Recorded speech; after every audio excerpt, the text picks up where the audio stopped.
So good evening. We are back to the study of the Spirit's book. We are in the conclusion of the book that has 9 items. We did 3 items last week. We are going to start on item 4 again. Sometimes there is not much to comment on these items, but I think it's important we go over each one of them because Kardec is kind of wrapping up what he presented in the Spirit's book. So I think it's important that we try to see if there is anything that we can learn, and we can always share. We can comment, okay? So you can start, Philip, please. Number 4, the progress of humanity results from the practical application of the laws of justice, love, and charity. These laws are founded on the certainty of a future life. If we eliminate this certainty, we remove the cornerstone. These laws are the basis for all others, as they comprise all the conditions of human happiness. They alone can cure the plagues of society, and we may judge by comparing the various ages and populations of the earth the improvement that takes place in conditions of social life, as these laws are better understood and better carried out. If even just a partial and incomplete application of these laws manages to produce a noticeable improvement, imagine what it will be like when they become the basis for all social institutions. Could this be possible? Yes, because as human beings take 10 steps forward, it is clear that they can take 20, and so on. In that vein, the future can be inferred from the past. We see that the hostilities between different nations begin to soften. The barriers that separate them are toppled by civilization, and people are joining hands from one end of the world to the other. A larger measure of justice governs international laws. Wars occur less frequently and do not exclude human feelings and attitudes. Consistency is established gradually in relationships, while the distinctions of race and class are erased.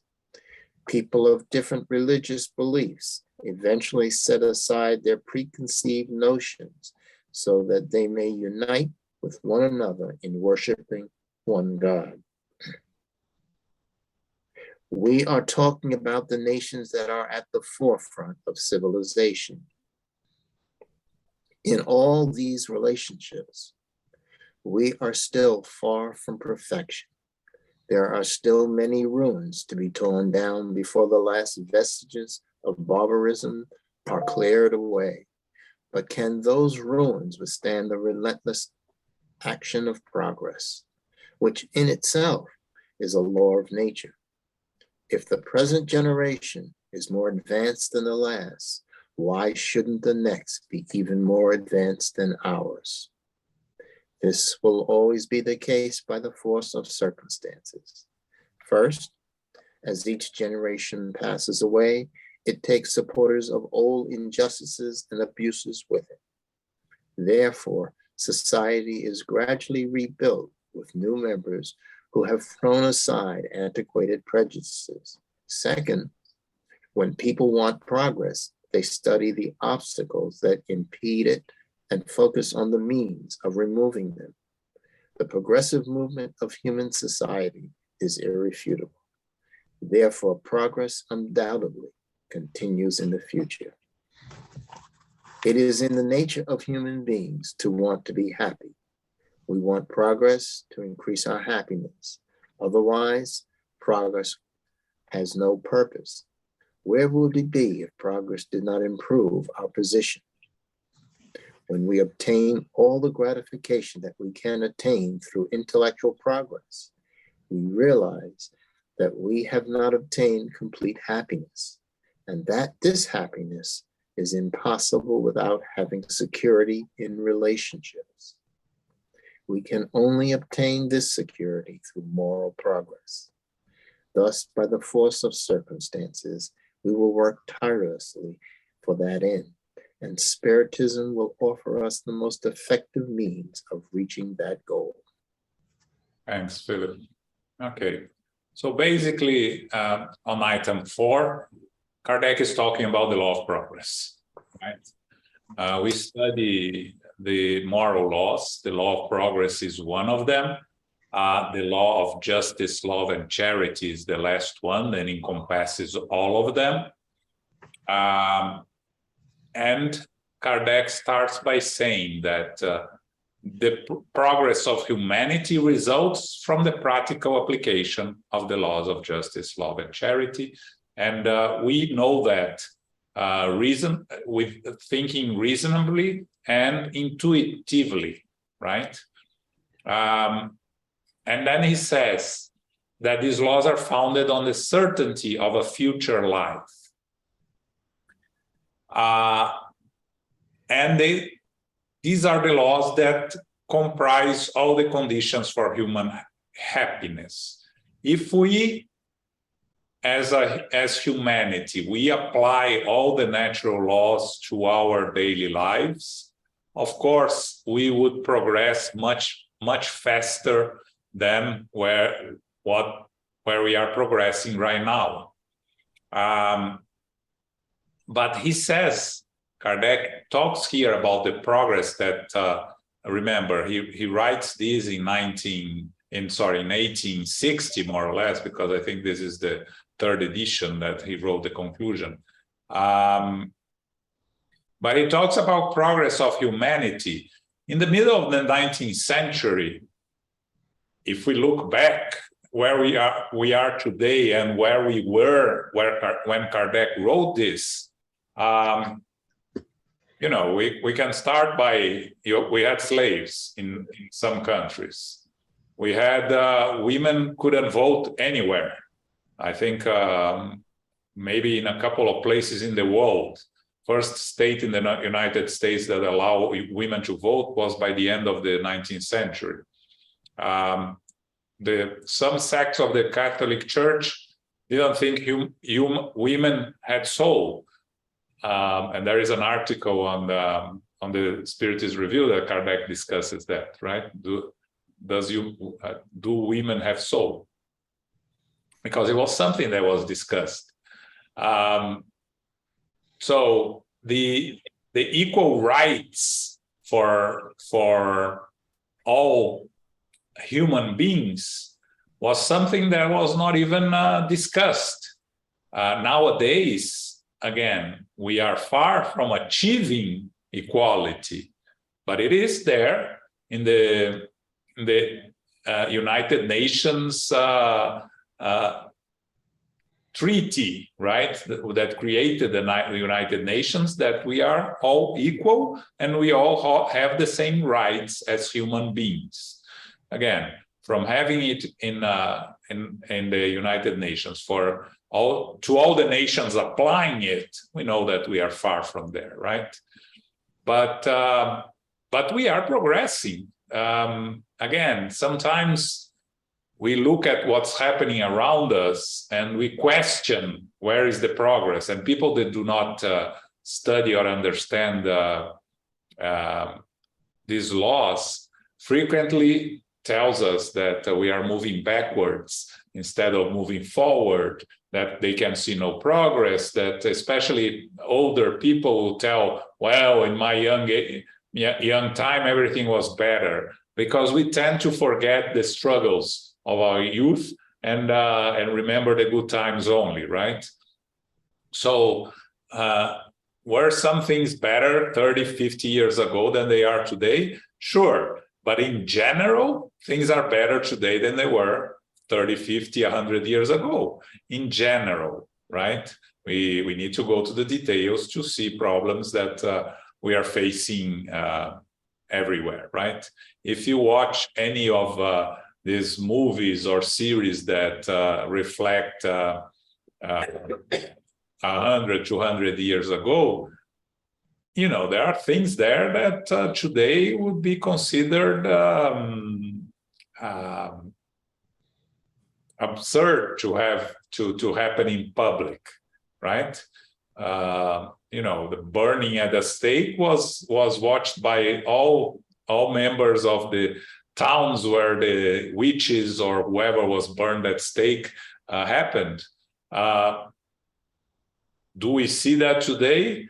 Yeah, we can say that there are some few places in the world we're still doing this kind of horrible acts, but it's the exception, and it's the very small exception. So what Kardec is telling us very clear here is that we need to look at the big picture, that as he's saying there, if our generation, he's saying in the middle of the 19th century, is better than the generation before us, how can we say that the next generation is not going to be better than the present one?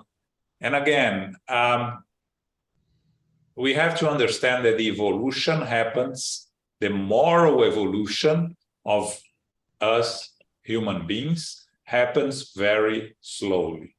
The intellectual evolution can jump, but at a certain point, we will have to evolve morally to reach the level of the intellectual evolution, otherwise we won't be able to move forward.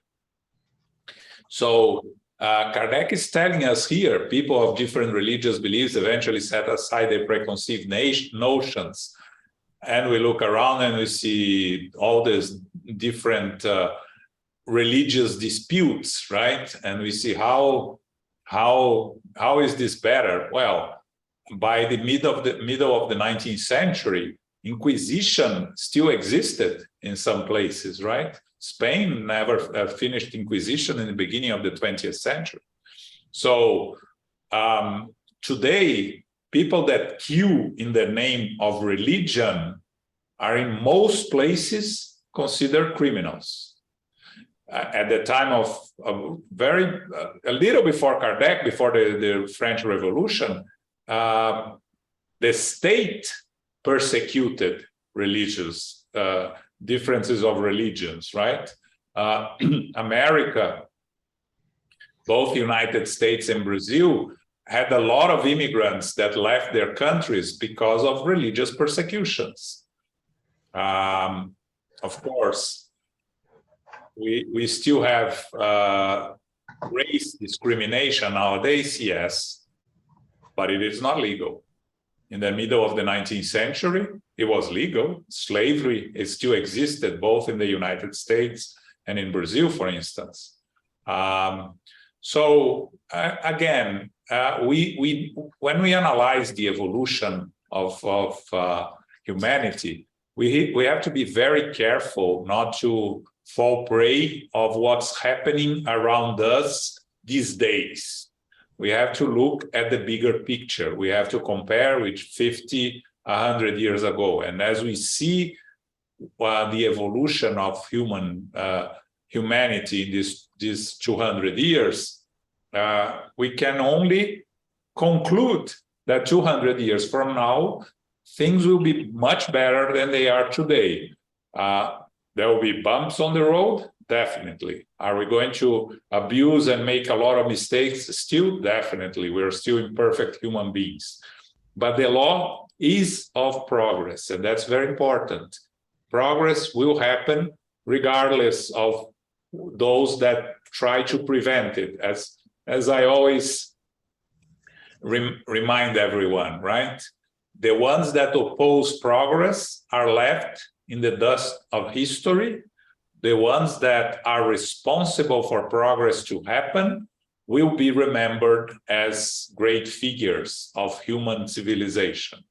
You remember those that, you know the names of those that fought for the abolishment of slavery.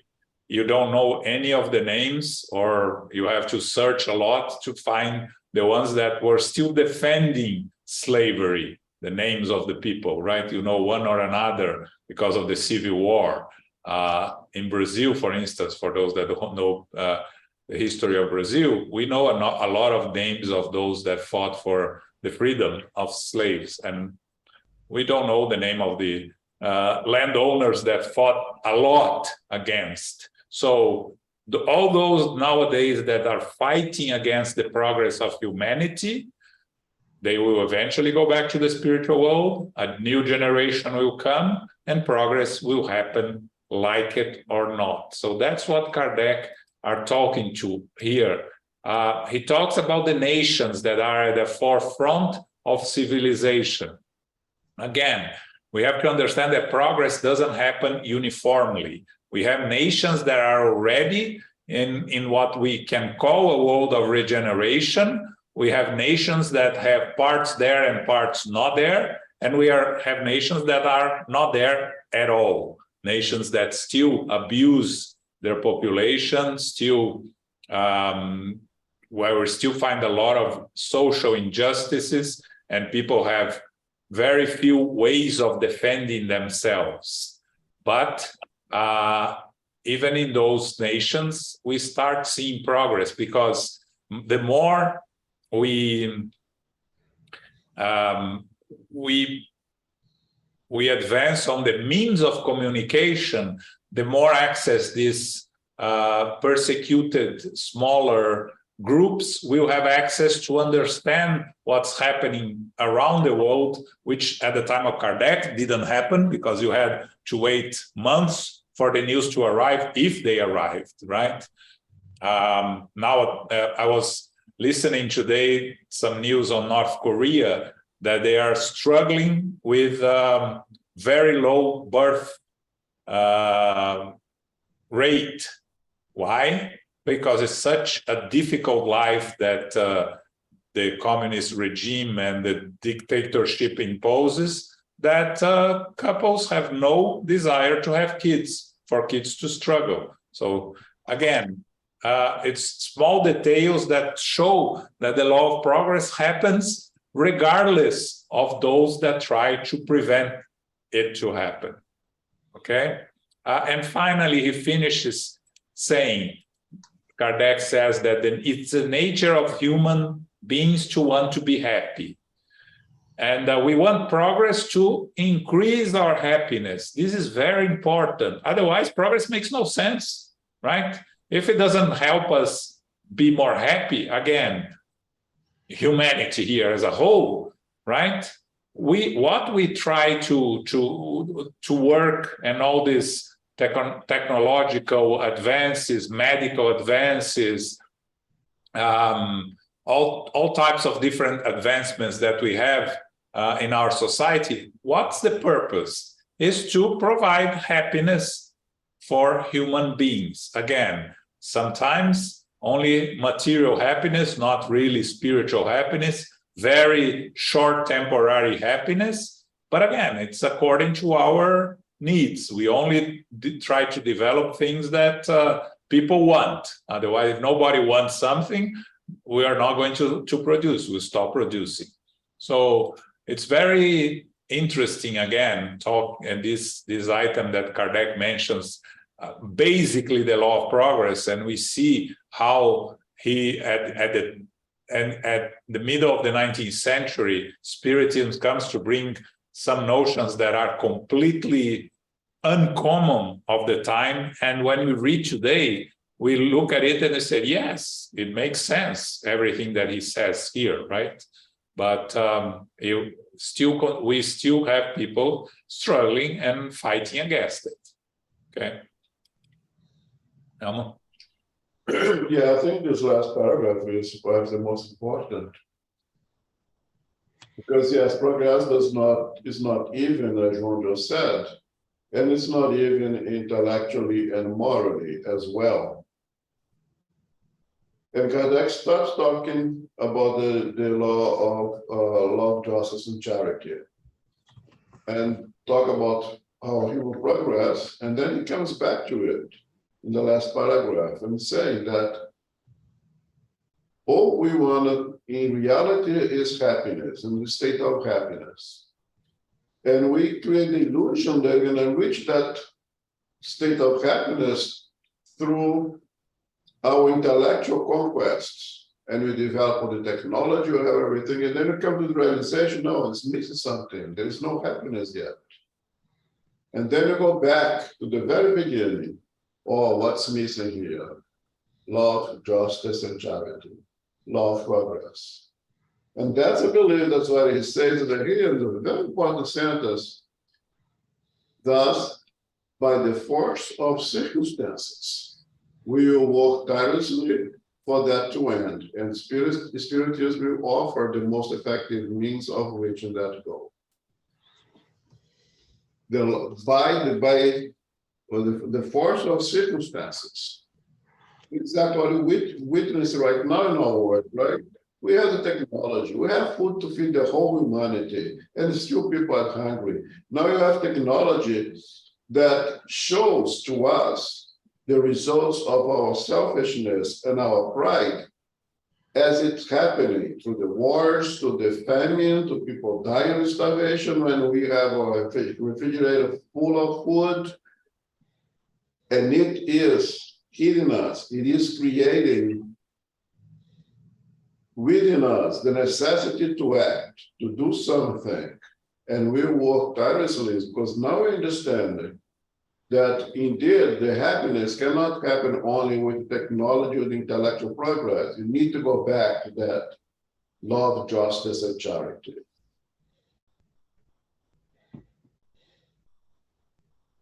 Okay.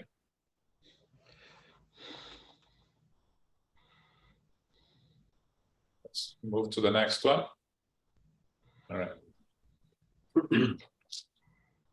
Number 5. People who say that Spiritism is threatening to invade the world only confirm its power by making such a statement. An opinion that is not based on both reason and proven facts cannot become universal. Therefore, if Spiritism takes root everywhere and converts every member of society, including the educated class, it is clear then that it is founded in truth. As such, all the efforts of its detractors are in vain. In actuality, the ridicule thrown at it by those attempting to stop it seems only to have given it new life. This fully justifies the reassurance that is given constantly by the spirits, who have repeatedly said, "Do not be discouraged by the opposition. Whatever they do against you will turn to your advantage, and your most bitter rivals will serve you in spite of themselves. The hostility harbored by individuals is no match for God's will." Through Spiritism, human beings enter a new phase, that of moral progress, which is the inevitable consequence of this belief. The rapid spread of Spiritist ideas should be no surprise, due to the profound satisfaction they give to those who accept them as more than just a futile pastime. People desire happiness above all things, so it is not surprising that they would willingly embrace ideas that make them happy. The development of these ideas has 3 distinct phases. The first is that of curiosity, caused by the strangeness of the phenomena produced. The second, that of reasoning and philosophy. The third, that of application and consequences. The period of curiosity has already passed. When satisfied, the mind often immediately drops a subject for another, which does not apply to subjects that spur serious thought and that appeal to reason. The second period has already begun, and the third will naturally follow.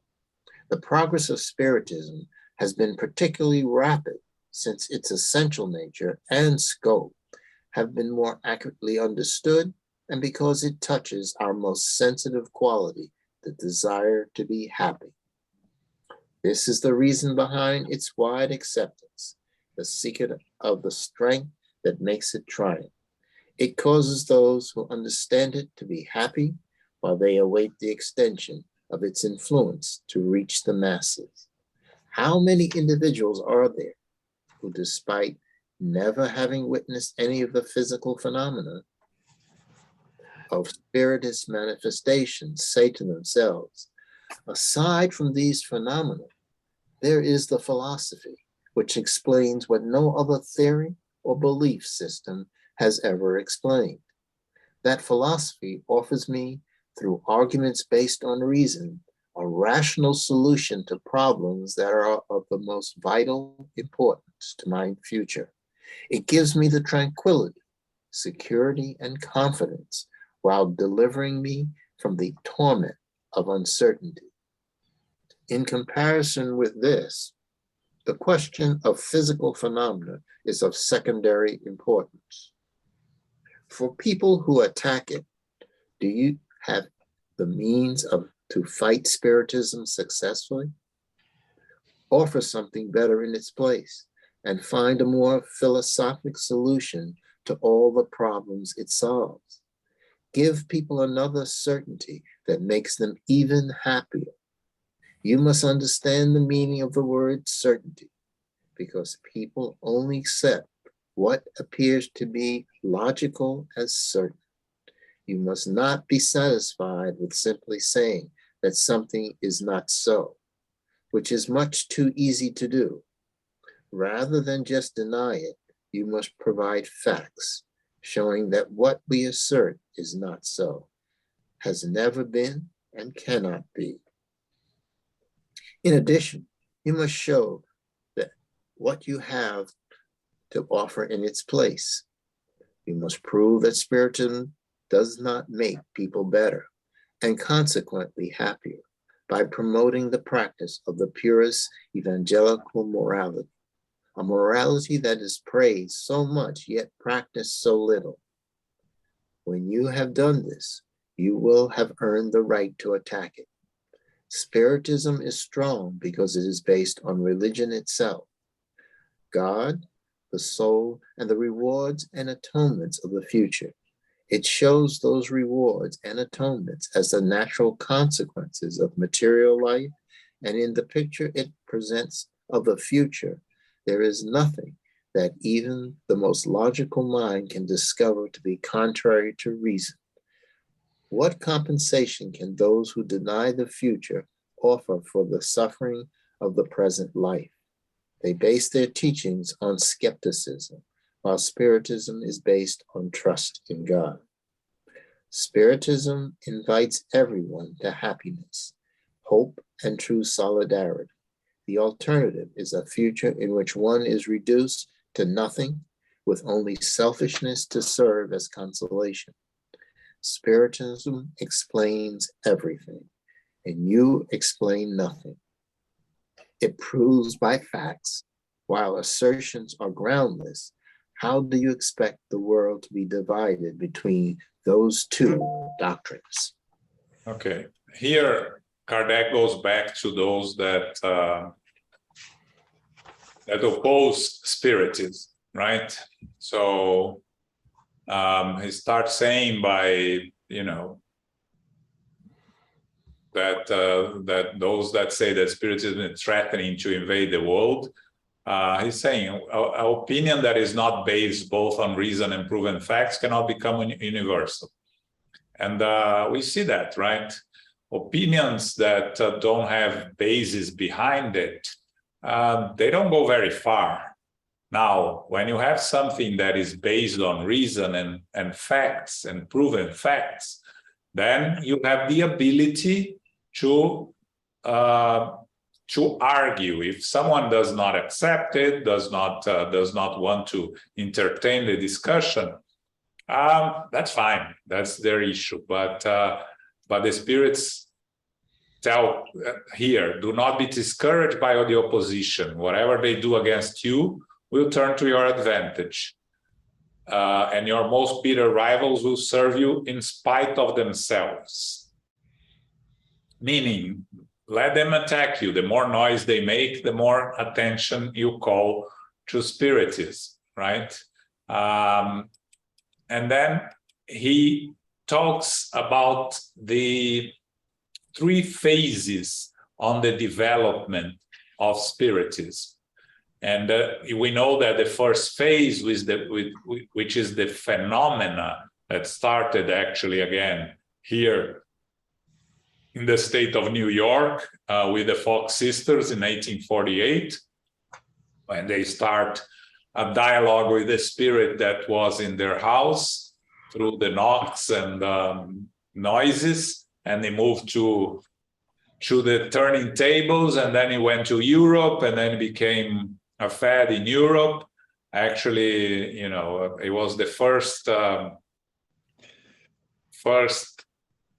time ever that something that became popular in the United States went to Europe instead of the other way around, right? Nowadays, what's popular in the United States, it's popular everywhere in the world. At that time, the center of the world was Europe, France, mostly France and England, and everything came from there. Nothing came from the colonies or the former colonies. So the first fad that came out of the US was the turning tables that went to Europe through the ships and became very popular both in France and in England. And from that, Kardec started studying and codifying Spiritism. So that was the first phase. The second phase, which is what Kardec did with the Spirit's book, is of reasoning and philosophy. He asked the questions to the spirits, he got their answers, he organized them in the questions and answers. He produced a book called the Spirit's Book, which it's a philosophical book, a book of reason that covers also the moral aspects. And he said that the third is of application and consequences. We are already in a combination of the second and the third, because we understand the necessity of the application of the teachings that Spiritism brings to us. And we know and learn every time more about the consequences of choosing the right or the wrong path, right? By testimonies of spirits back in the spiritual world that's started actually right after this book that when Kardec wrote Heaven and Hell, and the second part of the book is the communications of recently discarnated spirits talking about their experiences, their state in the spiritual world.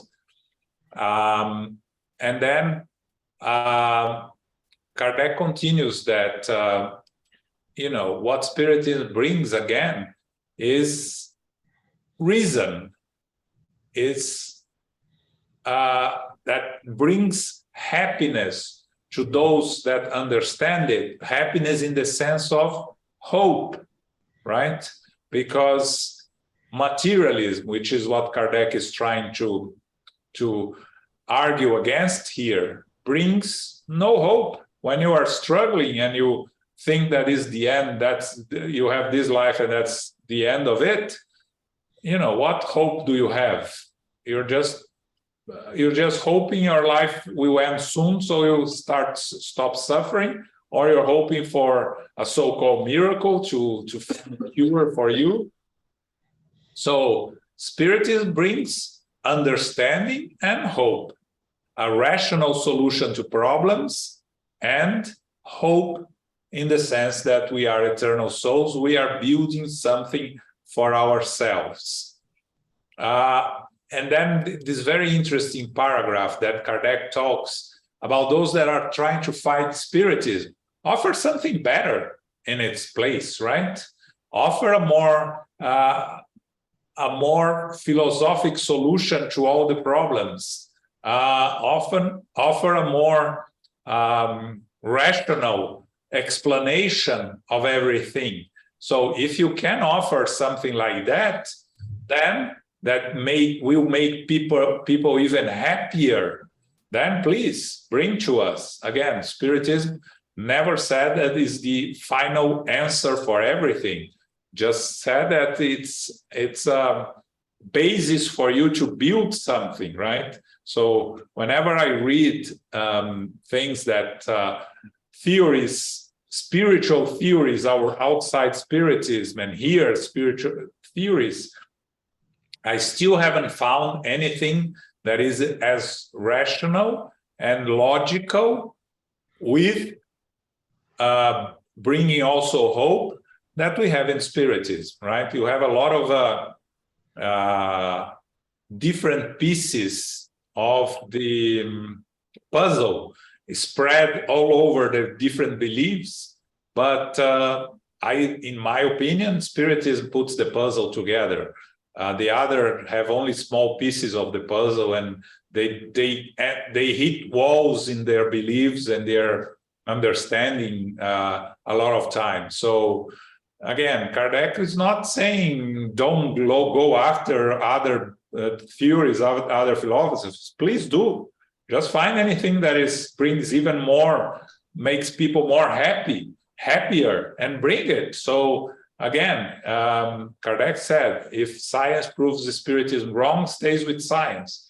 If you bring a solution that is more logical than spiritism, not based in only blind faith or hope that has no reason behind it, bring it, and spiritism will embrace it for sure, because it's a progressive, and here in the sense that it's a law of progress, not in progressive in the sense that is used politically today. Spiritism is progressive in the sense that is always progressing with the knowledge and with new information that it comes to it, right? So Spiritism is not afraid to go, and discuss the advancements in chemistry, in biology, in physics, quantum physics. Everything fits inside the Spiritism. Divaldo always says, right, that he can find quantum physics in the Spirit's book, right? And he talks about we evolve from the atom to the archangel. He said that this is quantum physics. Again, you can. I'm sure the physics that are working on quantum physics are not going to agree with that, but it's there, right? So if we can study and find, Spiritism brings these informations to us. So that's what Kardec is telling us here. Prove something better, please. Bring, but if you are bringing something that brings no hope, that one is reduced to nothing, and with only selfishness to serve as consolation, Spiritism has a better solution for that, has a better answer for that. Now, if people accept it or not, that's an individual decision, and we cannot impose any beliefs on anyone. Yeah, I think the three stages that Kardec places here is quite interesting. The first one being primarily the physical phenomena to call our attention. The second one being primarily the intelligent phenomena to the production of books and the teachings from the good spirits, the formation of the doctrine itself, basically done by the intelligence phenomena, psychography primarily. And then the third stage would be the application of all those things, right? That's when the happiness will come. And so I was thinking in this paragraph when it says, must prove that Spiritism does not make people better and consequently happier, but promoting the practice of the purest evangelical morality, a morality that is praised so much, yet practiced so little. I think that's the objective of Spiritism. That's why they come with the first and the second stage wants to reach that third stage that hopefully we are moving into that direction now. But the question that I place is, when you reach that third stage, mediumship will not cease to exist, but it will become less and less necessary because we have reached the objective for what the mediumship was used in Spiritism to begin with.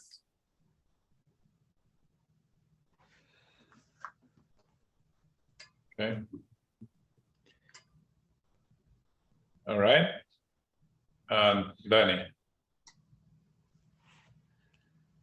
The way that Kardec summarizes here and simplifies, it feels to me he's talking about, oh, it's right there. We are getting there soon. It's like, let's turn on the next, just one more century and we arrive at this.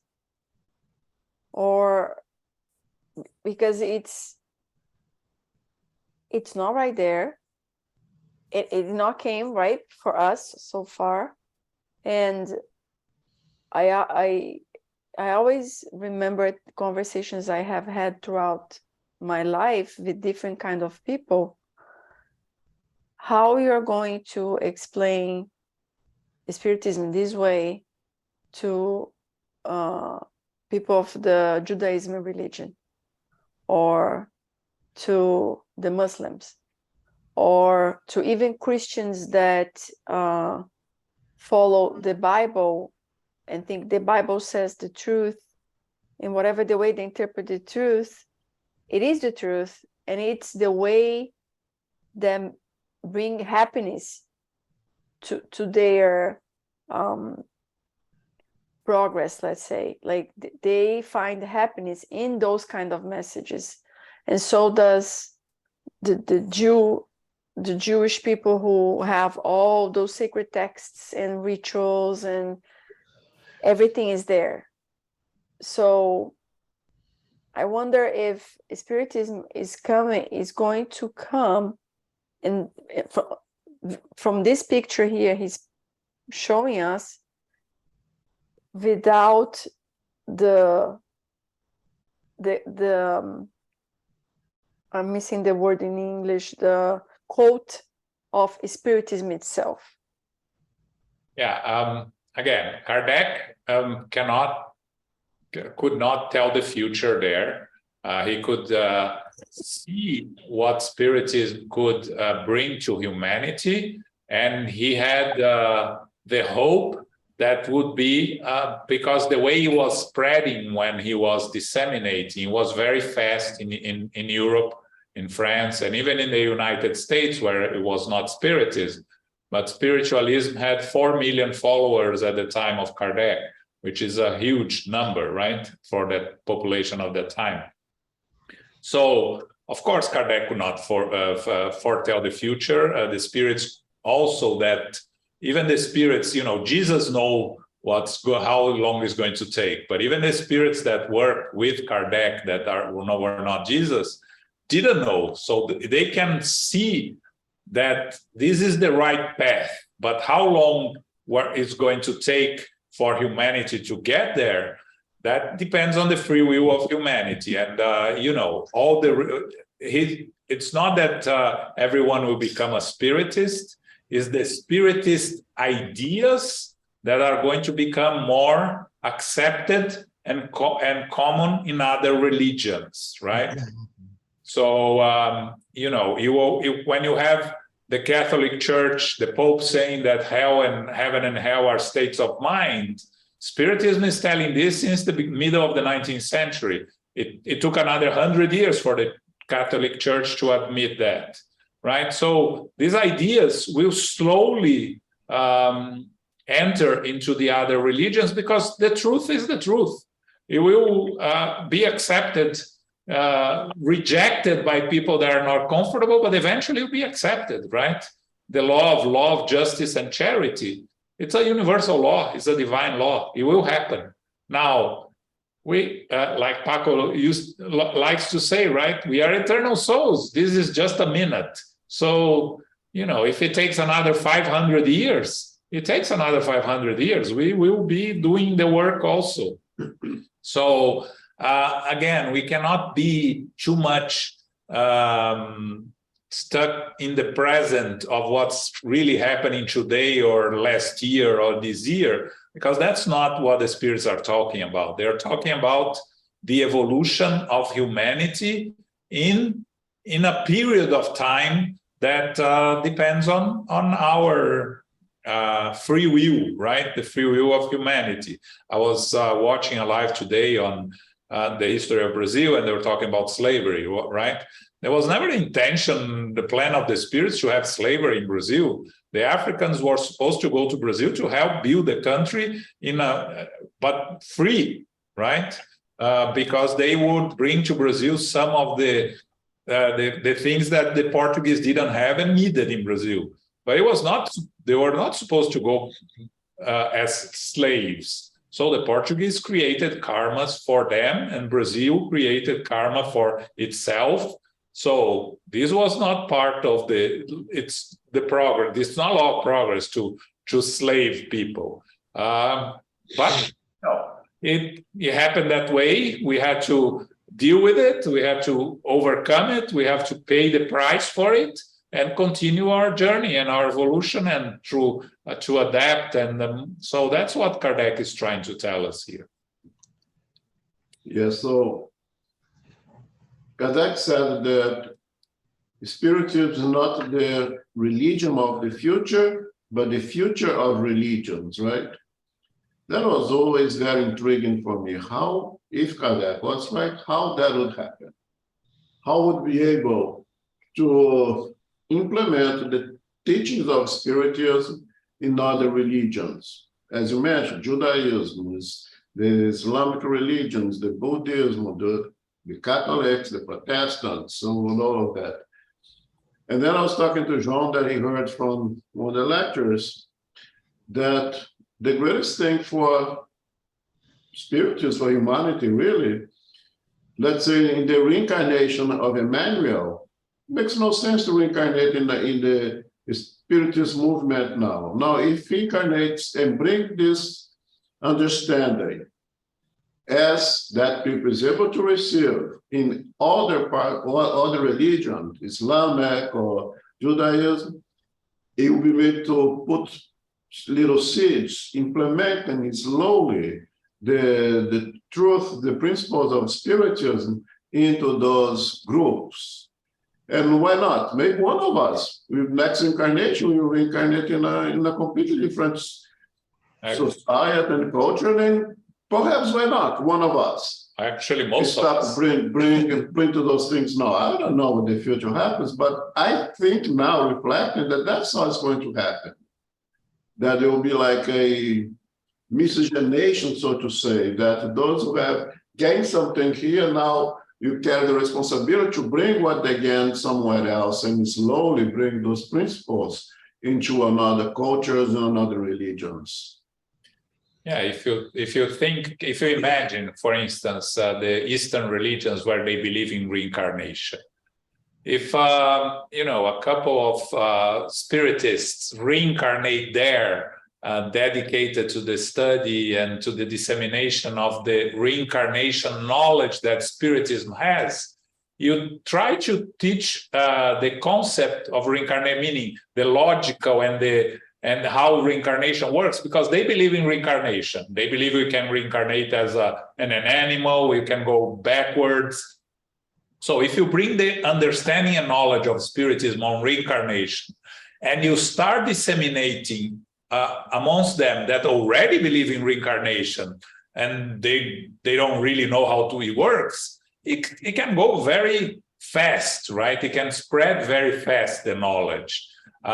Mediumship, the way spiritism studies it, right?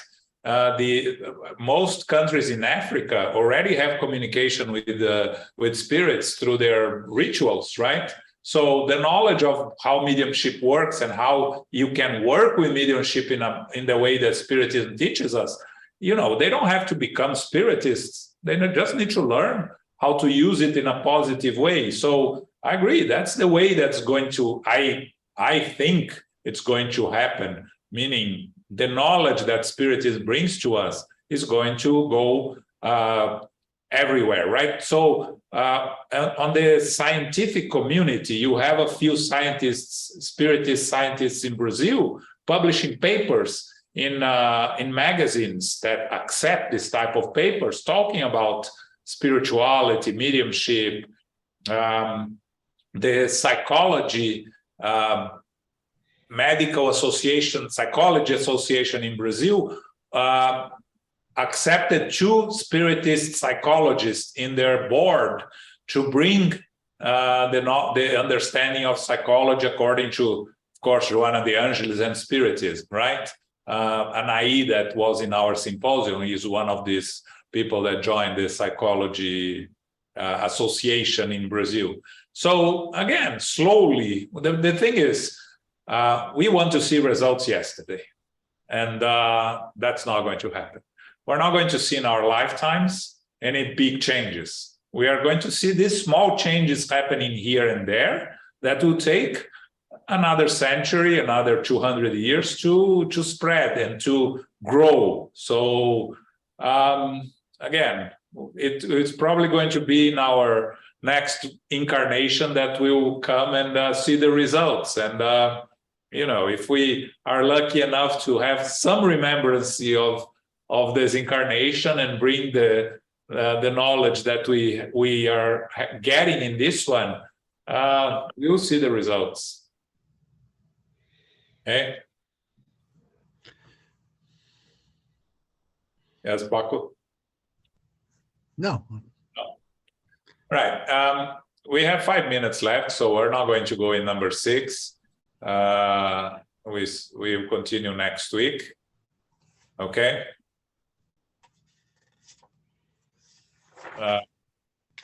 So on Saturday, we have a special talk on the United States Spiritist Federation talk series, which is members of the movement here in the US, of the different Spiritist federations and the Spiritist Medical Association, talking about embarking on a journey to wellness. So how to achieve well-being from different angles. We are going to have Peter Hayes representing the Tri-State. We are going to have Sonia Doi representing the Spiritist Medical Association in the US, Andrea Marchal Neto from the Spiritist Federation of Florida, Bernadette Leal from the Spiritist Federation of California, and Jussara Korngold from the United States Spiritist Federation, and SGNY, of course. So they are going to be discussing this Saturday, 11 a.m., embarking on a journey to wellness, okay? This coming Sunday is the second Sunday of the month. We'll be studying the Gospel according to Spiritism. Book Club Wednesday, Ill-Fated Diamonds by Divaldo Franco and Victor Hugo, Chapter 3.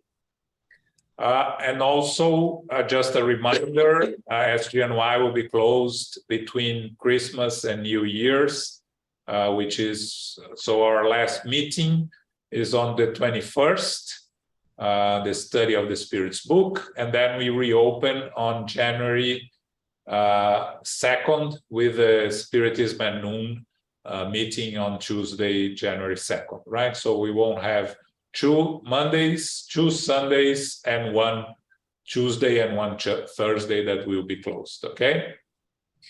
Zoraida, can we do our final prayer? Oh, sorry. Book Club takes vacation also from December 14. So you are open next week, right? You have, so from December 21st until you come back on January 10th? So yeah, we are, sorry, not December 14, December 20th. 20th? So we have 14.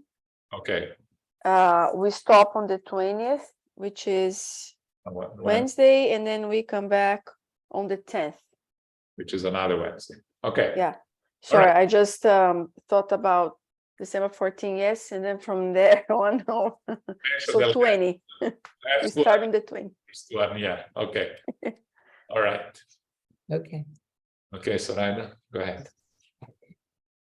And now, dear Father, as we come to the end of our meeting here today, we are so grateful for what we are receiving here, studying the end of the Spirit's book in conclusion, allowing us to remember all that has given us the studies of who we are, and through Spiritism, the reason, all that they give us to understand. Spiritism always proves reason and brings us happiness and hope. Understanding the problems arise in our lives, but there are solutions in order to better ourselves. There is always reason. We must work with faith that we are not alone. As we come to the end of our studies, we continue to send prayers to all that are in need through the suffering of wars, in hospitals and the undeveloped countries. Many that are suffering, dear Father, may our prayers surround them with our hope and strength and courage. And most important, to have faith that they're not alone. May they be surrounded with our Father, with their needs. We also pray, dear Father, for SGNY and the Spiritist centers all throughout this land, for our teachers that continue to inspire us, helping us and guiding us to understand who we are, but we have to do our part also. We are grateful for the United States Federation, the United States Spiritist Council, for our teachers, for Usara Congo, for Elmo Deslande, for Joe Congo. We are so grateful. We thank the Lord as we continue our prayers and studies in our lives, helping us to improve and to do more than we can with faith in our hearts that we're not alone. May we continue throughout the week to our study groups, join our study groups, and continue to pray throughout the week in our homes for our loved ones and those that are in need. We thank you, dear Father, for all that you have brought us here today and continue to give.